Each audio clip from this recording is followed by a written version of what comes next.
Heyo everybody, Haku here with this week's read-through or reaction for Beastars. We got Beastars chapter 165, and the title to this one is the answer to chapter 65 is error.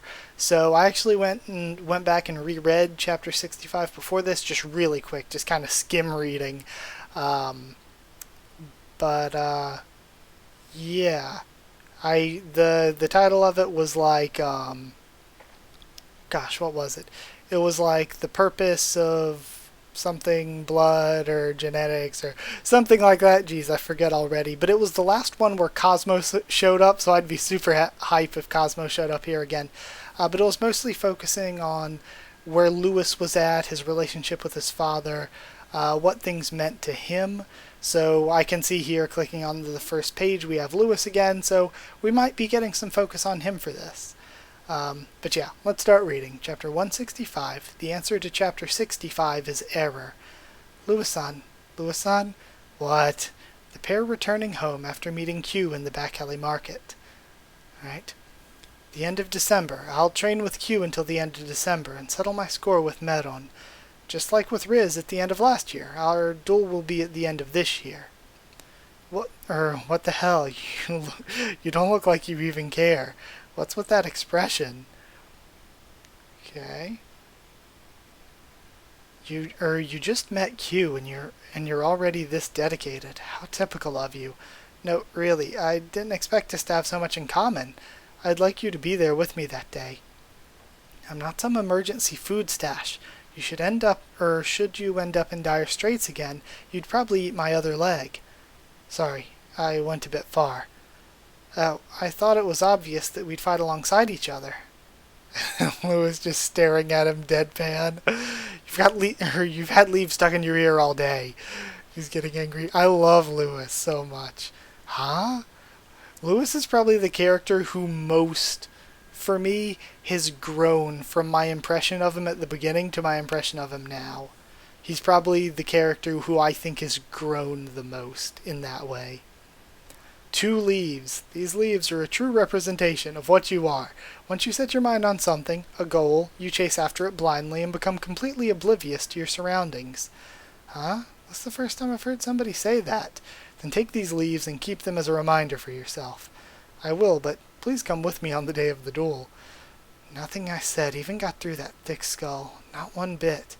I can't imagine Lugosi and me actually taking down Meron together. As if it were that simple. Father and I still aren't on the best terms. How can I apologize? Speaking of not being simple. Welcome home, Lewis-sama. Thanks, Yuta. Is my father in his study? Lewis-sama, hurry, there's no time. Ogama-sama, he was in an accident. And we have this serious shading. He's waiting for you, Lewis-sama, at the hospital. It seems your speech has improved. Say something. Father. And we have his heart pounding again. Say it again, Lewis. Oh, and we have him running and rushing. See? Because he was all about how it was this non-existent blood connection between them, so what did it really matter if he wasn't his real father? But now we're seeing that him taking care of him, teaching him to speak, he was his real father. And Lewis, now that there's actually trouble, he recognizes that and he's rushing. He was in a car accident on his way to a meeting. The driver died instantly, and the master's in critical condition. Please, hurry, Lewis-sama. And he's rushing. Damn it all, this fake leg is slowing me down. Father, please wait for me. Father. Oh, and he makes it, and we see Ogama is messed up. Father. And they're all working on him. Alright. Are you his son? Yeah. Please, say something to him. He seems delirious. He just keeps counting numbers. Lewis? Father, it's me, Lewis. Lewis. Oh, wait here. I'm still calculating. Father, what are you talking about? Father, please hold on. I keep getting an error. I can't even get any answer. And we have a flashback to a calculator. Error. In my head, I've always calculated the value of my relationships with the animals I've dealt with, in order to see how much they would financially benefit the Horns conglomerate. That's how I would build relationships in my whole life. Lewis, I finally tried to give the value of our relationship, but no matter how many times I input the numbers, my relationship with you is the only one that cannot be shown by numbers. After all, a conglomerate president like me doesn't know the value of affection. If I ever tell you not to leave me, Father, if I cry, if I shout my heart out, I'm glad that at least the value is not a loss. If I keep clinging to a businessman like you forever, I wouldn't deserve to call myself your son. Father, Lewis, I was right after all. The Horns conglomerate will be in good hands with you. We're just so similar. Why are we still being awkward until the very end? Lewis, let me do the most unprofitable thing in my life. And he hugs them. Jeez, and we have Lewis crying. Jeez, I'm starting to get emotional. Lewis-sama, did you tell everyone in the mansion as I called you? And we have just a bunch of deer in suits and sunglasses. Our maids and gardeners were speechless. Lewis-sama, did you have a chance to speak with the master? On November 4th, Ogama-sama, age 47, died in a car accident. Lewis-sama and Lewis, the red deer, age 19, becomes the 7th president of the Horns conglomerate. A certain affection lingers within. Next week, a color spread, and he smiles. Yes, we had a proper talk. Jeez, and I love the translator page. They used Ogama with Lewis in the hospital.